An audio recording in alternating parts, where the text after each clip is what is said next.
Welcome everyone to Insight Meditation Community of Charlotte. I'm Clyde, one of the Dharma leaders here.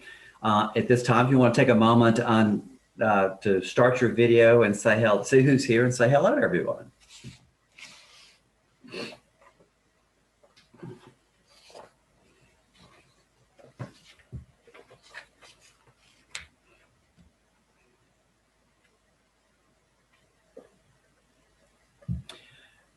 Okay, well tonight I'm gonna try something a little bit different. I hope you enjoy it. Because using the technology here, I thought it'd be interesting for us. We don't look at a lot of visuals here in our tradition, and tonight I'm going to be going over an illustration of the wheel of samsara, or the wheel of life. And it's an illustration of how the cyclical existence of samsara operates. And what samsara is just this continuous suffering, the idea that there's continuous suffering. So we say we're in this wheel of life, we're in this wheel of suffering. Now, it's not all suffering, but this is an illustration because the Buddha taught the end of suffering. And I'm going to bring the wheel up, and it's a pretty detailed illustration. But before I do that, I want to say a couple things about it. It illustrates a lot of teachings, and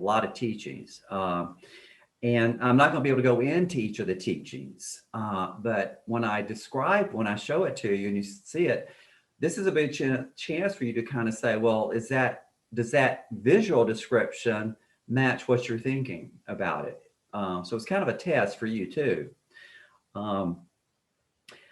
And we've used the wheel in here to do the links of dependent origination, and they're in there also. But the Buddha never really used the simile of the wheel for this. You know, when he did the links of dependent origination, he didn't describe it as a wheel. The simile is found in one of the earlier teachings called the Path of Purification, and in other commentaries. And although the Theravadan tradition, which is what we're in, has many references to the simile, it doesn't seem to have ever produced a drawing of that. But in northern India, and especially in Kashmir, there was a group there, a school there, that found a way of depicting a great many important Buddhist teachings by this picture of the wheel. It was painted on Buddhist monasteries in the East. And what I like to think of it to a certain degree is, you remember back in the Middle Ages, and they started putting stained glass windows up, they had the Christian story out there in the stained glass windows. So I kind of equate this to kind of like the teachings. How do you teach people that maybe not have the education, maybe illiterate, which would be normal at that point in time.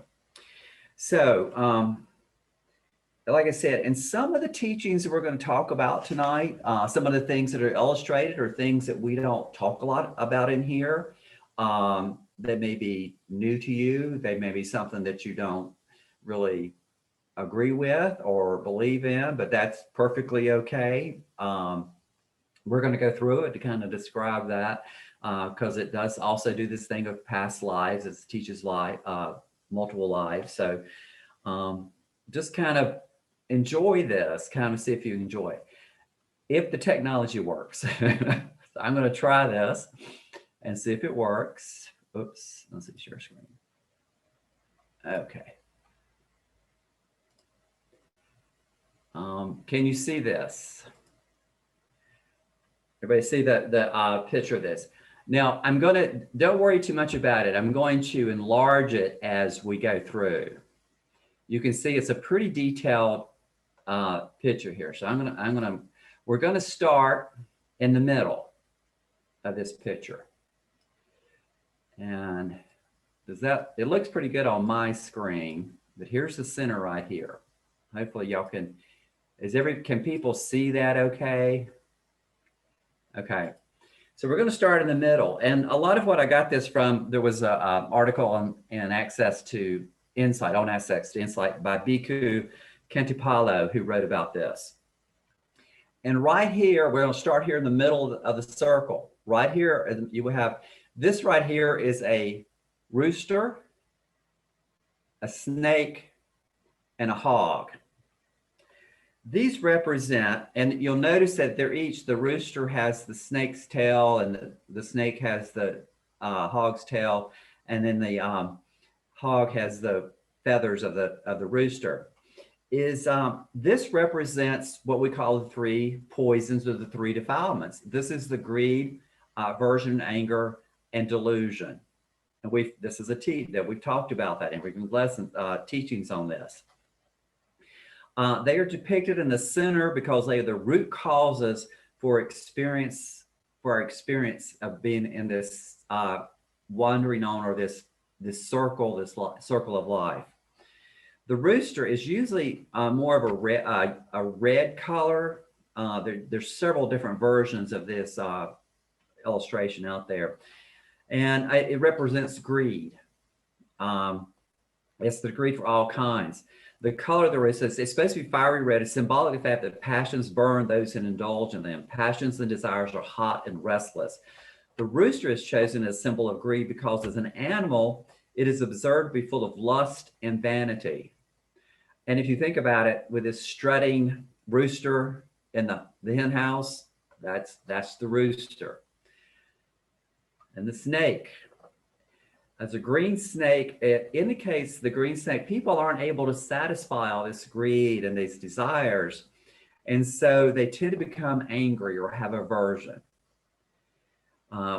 This comes up when we do not get what we want, or we get something we don't want. The greenness of the snakes indicates the coldness, the lack of sympathy with others, while the snake itself is an animal killing other beings by poison and strangulation, which is exactly what aversion and anger does to us when we hold it in. Next, we have the hog. It's a dark, large hog, and it represents delusion. The dog likes to sleep for a long time. It roots around for its food and filth. It rolls in mud. It doesn't care about cleanliness. Its heaviness is that sluggishness of mind and body, which induces in people stupidity, dullness, boredom. But worry and distraction with skeptical doubt also arise from this delusion root. The hog doesn't know or believe about karma, these intentional actions, and he has wrong views. And you notice down here, he's kind of stirring up a cloud of this dust of delusion. So these three beasts resolve endlessly in the heart of the ordinary person, ensure that he experiences lots of suffering or dukkha. So this is the center of everything. Then we go out to the next circle here. This represents the law of karma. It's divided in half. You have the light side, and then you have the dark side. And up here, I don't know if you can see it very well, but these are like Buddhists. These are like, this is the Buddhist community, but these are like monks and nuns up here. These are lay people down here. And these are people that are aware of karma, that if we act with good intentions, we have less suffering. If we have bad intentions, we have more suffering. This really is also this idea of rebirth, going to the next life. You're going to the next realm or the next level. But this is the idea, we're going up into higher realms. This is the idea of the karma. This side are people who ignore karma. They do evil things. They're naked. They're shameless about their actions. It's like in doing evil. And there's this evil monster pulling them down into the lower realms. So this is the idea of karma being illustrated here. One thing that we don't do here in Theravada tradition, you may have heard the term bardo, and in some traditions, the Mahayana traditions, Tibetan traditions, they have this idea of there's the time between the death and rebirth, and this represents that time there when karma's taking is working it out. In Theravada tradition, the belief is that it's instantaneous, but in the other traditions, there's this idea of bardo. I don't know if any of you have heard was a book out a while back called Lincoln and the Bardo. It's that time between death and rebirth. But like I said, we don't have to believe that right now. Just this is an illustration of it. The next part we're going to look at are these 6 realms, and we don't talk about these very much in our tradition. There's the 3 upper realms up here, which are the gods, the titans, and the human beings. In this area, happiness is greater than suffering. In the lower realm, there's animals, the hungry ghost, and the hell realm, in which suffering is greater than happiness. Now, one way of looking at this has to do with rebirth and where you go to, and we talk about gods and divas here, but this can also be psychological states. According to the teachings, we may experience glimpses of each of these realms in our daily awareness. And through understanding their true nature and liberating ourselves from them through the spiritual practice, we halt the momentum of karmas that can cause us to incarnate into one of them. In this way, the teachings on the 6 realms are not simply teachings on rebirth, but teachings on awareness, impermanence, and the dynamics of karma as it relates to our moment-by-moment awareness. So when I go through these, you might want to think, well, have I ever been a hungry ghost? Have I ever been in the hell realm? Have I ever been an animal? And when I describe some of these, you may go, oh, wait a minute, I have done that. I have been there. 2 other things that are important to watch to see on this. One thing about these realms, these other realms that is different in the Buddhist teachings is that they are impermanent. Just like everything in the world is conditioned and impermanent, these are impermanent realms. Now, you may stay in this realm for a long, long time, but it's impermanent. The second thing you're going to notice here is there is a Buddha represented in each of these. And so there's a Buddha, the teachings are there to support everyone, even in the hell realms, there is a Buddha represented, and the Buddhas are holding a particular gift. So you might, like I said, you may not believe in rebirth in this, but it's like, maybe I've experienced this. So this right here is the God realm, the divas. When we say the divas, this is the diva realm. It's just this bit bliss and pleasurable states of all types. It's kind of like when you heard about the Greek gods and the myths of the Greek gods, Jupiter and Zeus. That's this concept. It's not the ideal one for attaining liberation. And remember that these are realms. This is not liberation.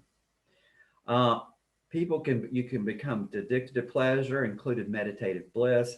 If this happens, we become trapped, forgetting to work towards liberation and falling into the lower realms because of this forgetfulness and self-absorption. In this one, the Buddha is holding a lute, and sometimes he holds a flower. And the idea there is to represent impermanence, that even this is not permanent. Even this is impermanent.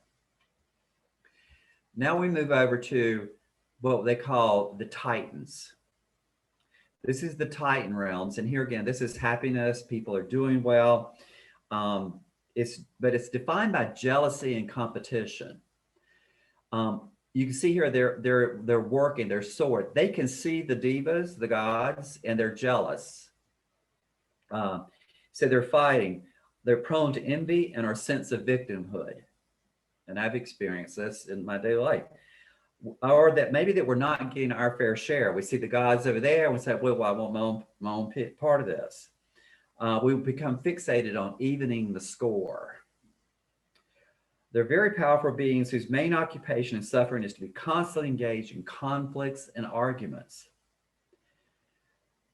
And in here, the Buddha's holding a sword to mean that, to say that this is still not permanent, that this represents people here want to be perfect. They're striving for perfection. And he's saying you can't do it. The other realm is called the human realm. This is us right here. It's kind of a middle realm. It's defined by our ability and free will to experience any state, from blissful to hellish. It is therefore perfect for attaining enlightenment because there's just enough suffering to motivate us to seek liberation, but not so much that we cannot hear and practice the teaching like in the lower realms, because there's too much suffering to practice. So you can see here that you have the teachers and people learning the Dharma, and you have people working the fields and everything. And here the Buddha is holding a begging bowl, which stands for compassion and generosity. Developing compassion and generosity is the best way to liberate the mind from these egotistic tendencies and obsessions. So these are the upper realms. Then we go to the lower realms. This is the animal world over here. As you can see, it's pretty straightforward. It's defined by ignorance and inability to think for oneself. Life is one-dimensional and survival-oriented with little free will or choice. Have you ever acted purely on instinct? Have you ever striving for instinct? That may be an example when you're acting through your animal instincts. They suffer from limited intelligence. Here, the Buddha is holding a book because of what they need in this one is more intelligence. We're learning. Then we go to the hungry ghost realm. And I always thought this was fascinating when I heard this one. These are the hungry ghosts. This is represented by constant desire and greed. We are so overcome by our desire for more, whether food, drug, drink, sex, wealth, or certain emotional states that we're consumed by that. We can't focus on anything else. It's like being an addict. We can't do anything. And you notice these people they're pale. They have these small necks because they can never get satisfied. No matter what they're doing, they can't be satisfied. And the Buddha here is holding an empty treasure chest, because everything looks desirable from a distance for these people, but when you get to it, it's really empty. And now this is the hell realms down here, which oddly enough are very similar to what every other religion has for hells. You have people in ice, you have people in fire, people being tortured, different things going on here. You have kind of like I don't know, devil or Satan down here. But you also, and this is defined by hatred and rage, and defining all other beings as enemies. All our momentum goes to fighting others and suffering the consequences. As fiery torments are down there, but it's not permanent. Instead, when the negative karma that has brought us here has run out, we will be reborn in another realm with the possibility of working towards a human birth again. There are times when we may, in our daily awareness, drop into this hell realm or see that, and we know how to come out of it. The Buddha here is holding a cup of water because people just need satisfy, just relax. Some way of some water is seen as thirst in this craving. So those are the 12, these are the 6 realms. In Theravadan tradition, sometimes they don't have 5. They don't have these 2 right here. The titans and the gods and the demigods are in the same realm. So now we're going to go to the 12 steps of dependent origination, which is this idea of causal. Everything is impermanent, everything is caused, everything is conditioned. And I'm going to go, and we can't get into the idea of dependent origination, but so if you're familiar with this, I'm going to go through the steps and you can see how they're illustrated. And there's not a beginning or end to this one. So, but we usually start with this one here. This is ignorance. And ignorance is this someone who doesn't know the Dharma, the Four Noble Truths, and it's a blind person searching.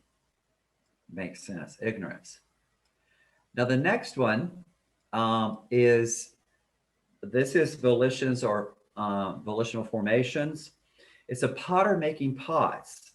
And it's like, this is where we work, we do our karma. If I do good karma, I make good pots. If I make flawed pots, if I'm doing bad karma, I'm making flawed pots. So it's the idea of the potter.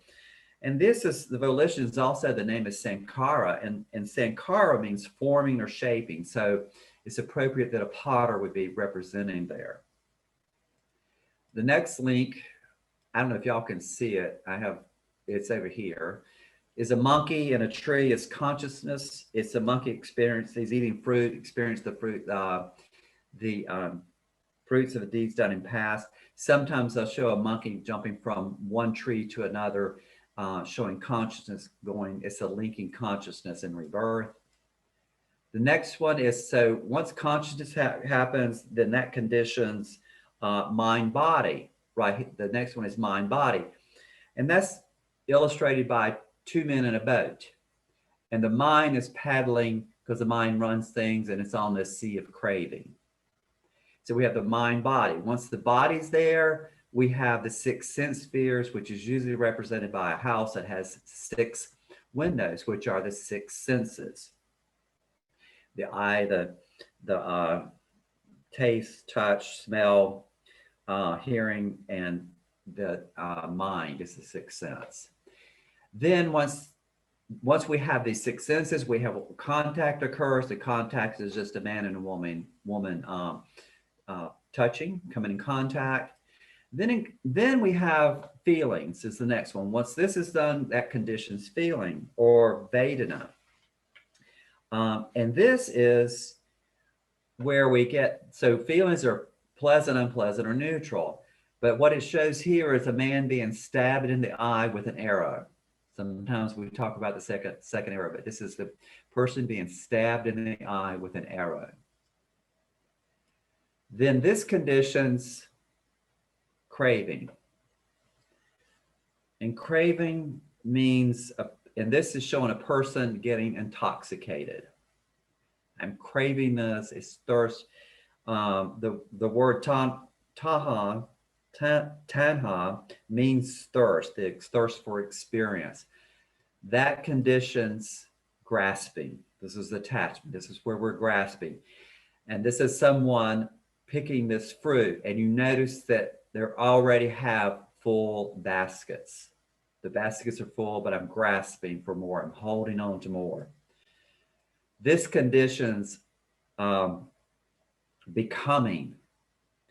And this is illustrated either by a man and a woman having sex, as is here, or as a pregnant woman becoming.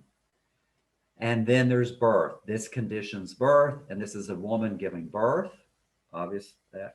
And once birth happens, we have old age, sickness, and death, which is an old man carrying bones to the charnel grounds.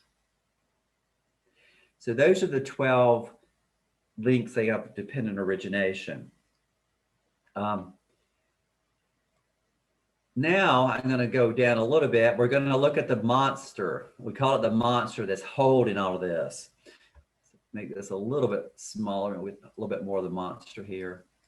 The monster here is who turns the wheel of life and holds in his clutches is Yama, the Lord of Death. Yama symbolizes the that we will die, that we will suffer, and the impermanence of things. So he represents impermanence. He has a crown. This crown, this is these 5 skulls represent 5 aggregates of clinging, or right here, 5 aggregates of clinging. We've talked about those. You notice that his eyes, his ears, his nose, everything is red. Everything is burning. The Buddha did a talk on all the senses are burning. So this idea of burning.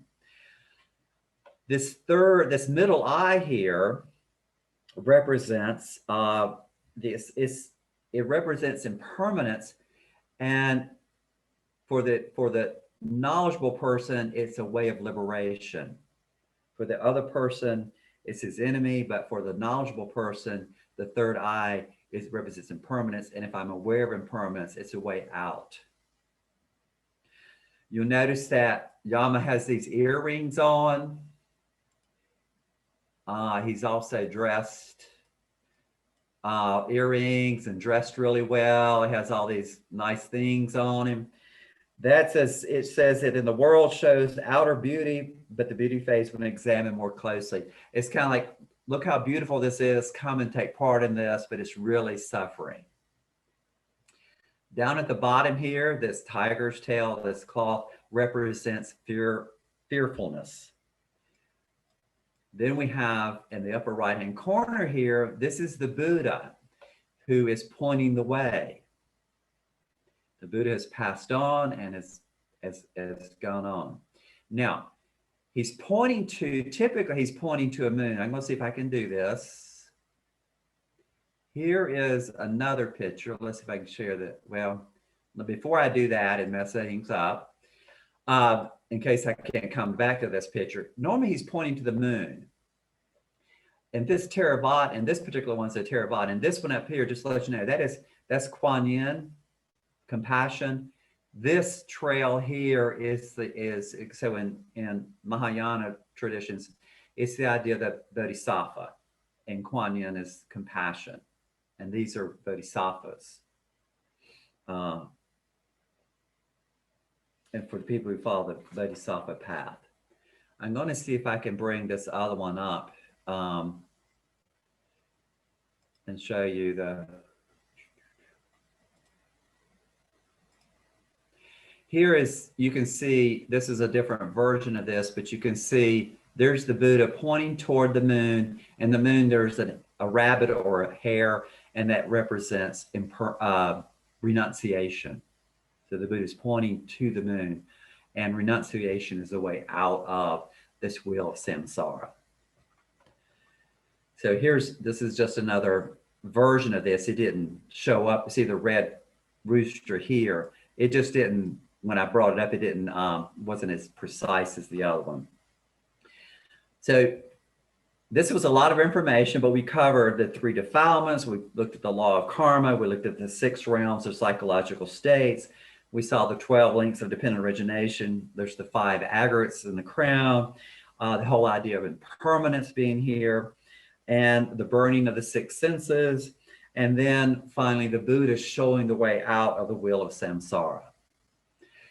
I thought it would be, since we have the opportunity to do this here, to see how some of these illustrations are done. And hopefully when you saw some of this, you kind of say, oh yeah, it might help you to remember some of these things if you can visualize, you know, the rooster of greed, or the snake of aversion and anger, or this hog of delusion.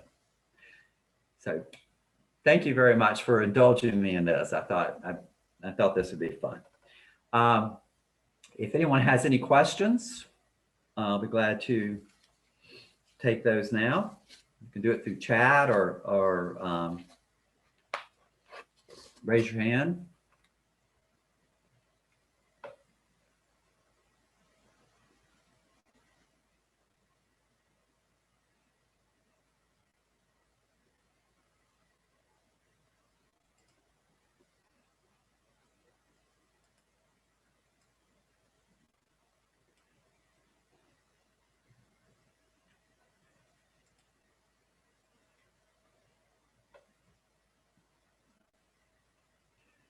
Okay, let's see if I can do this.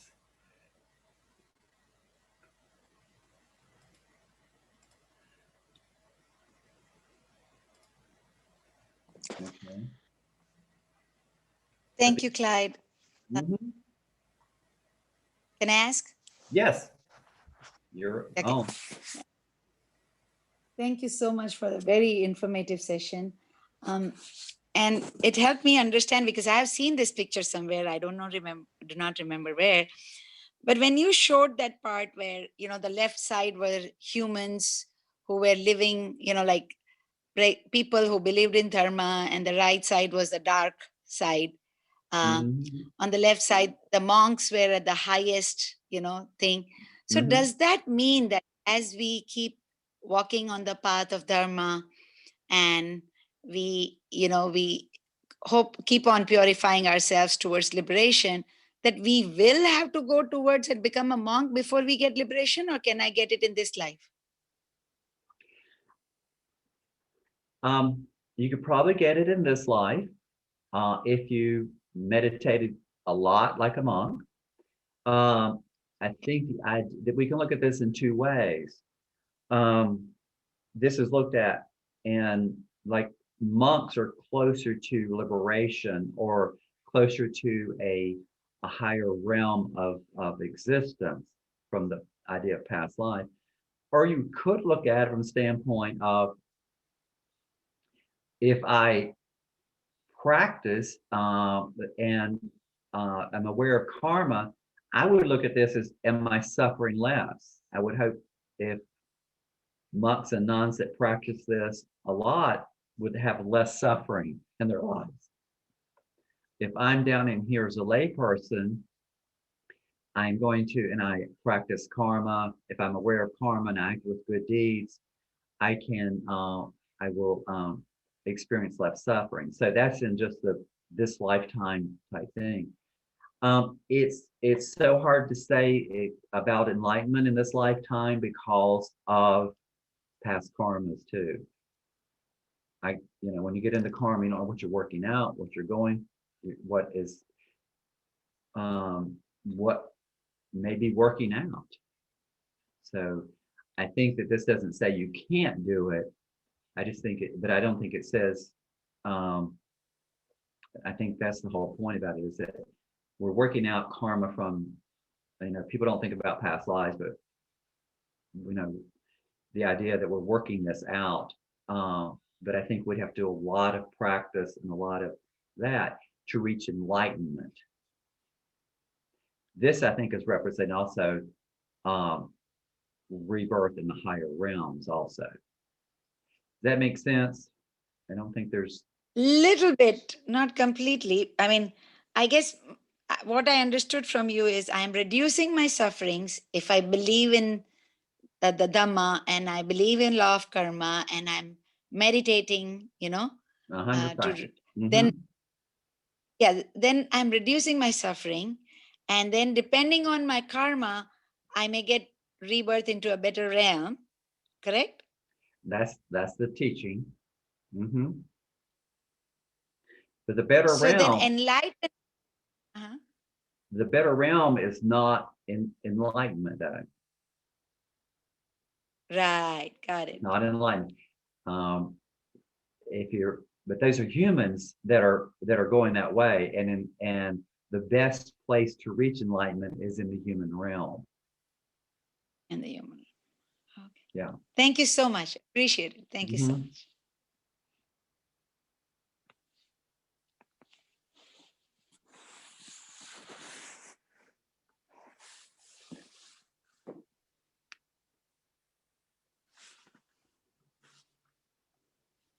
Let me read the announcements then as y'all look at the picture. There's a pop-up meditation at Boyce Park on Saturday at 2 p.m.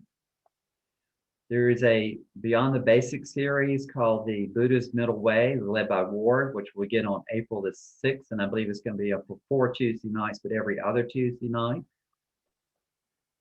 In 2 weeks, Philip Moffat will be here, will be our guest leader on a Wednesday night, and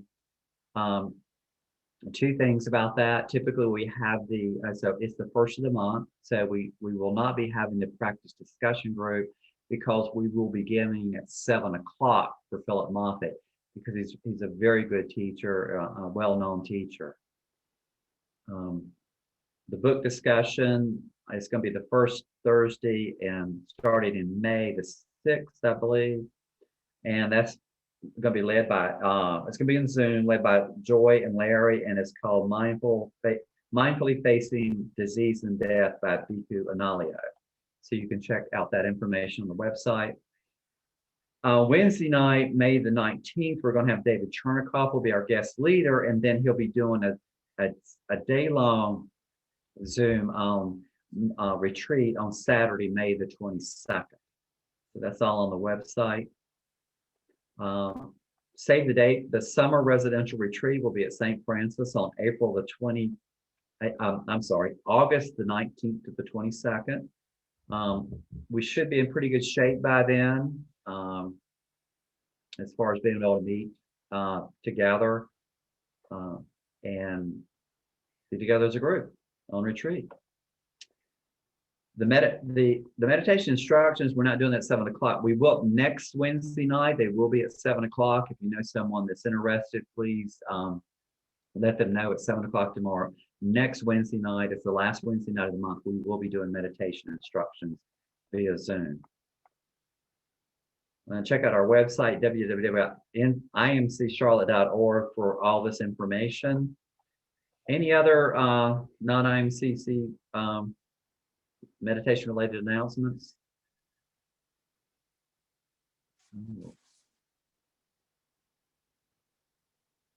That's one of this.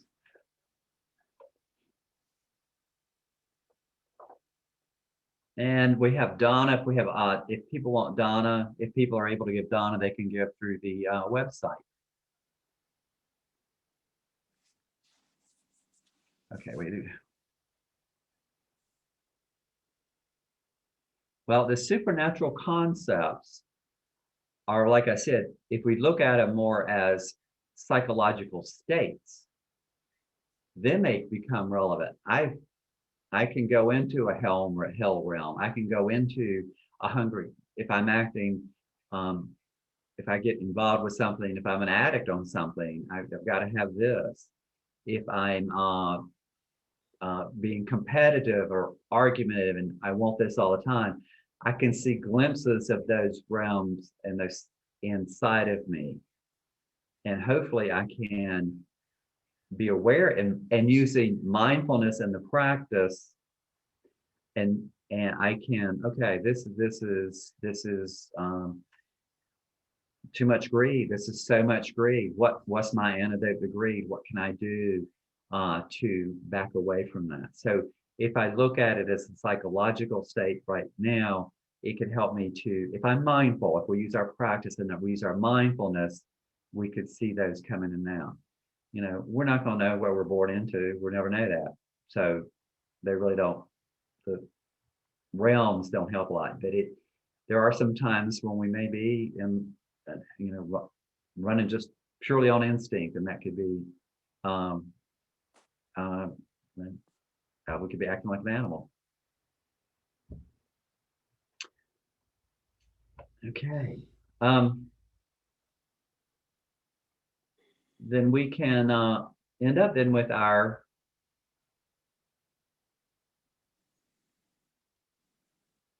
meta meditation, loving kindness. We want to kind of take a moment to breathe and to get comfortable. We'll be doing our meta. Take a moment to know that it's very important that we start with ourselves.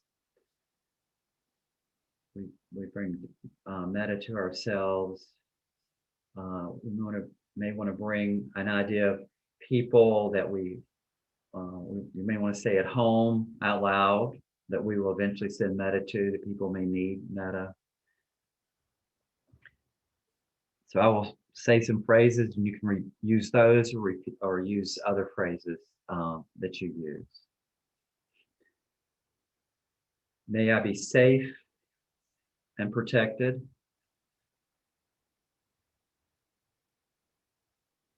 May I be healthy and strong. May I be filled with loving kindness. May I live with joy and ease.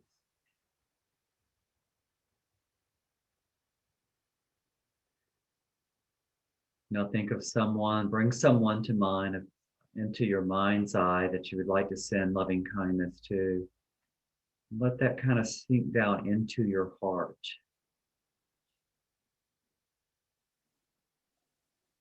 May you be safe and protected. May you be healthy and strong. May you be filled with loving kindness. May you live with joy and ease.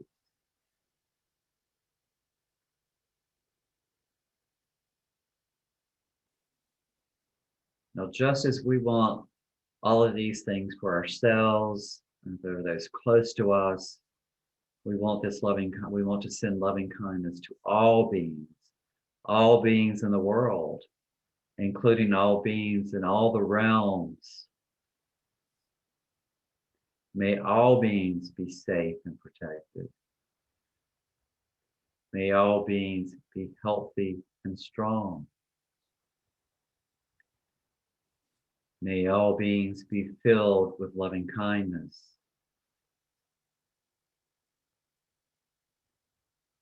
May all beings live with joy and ease.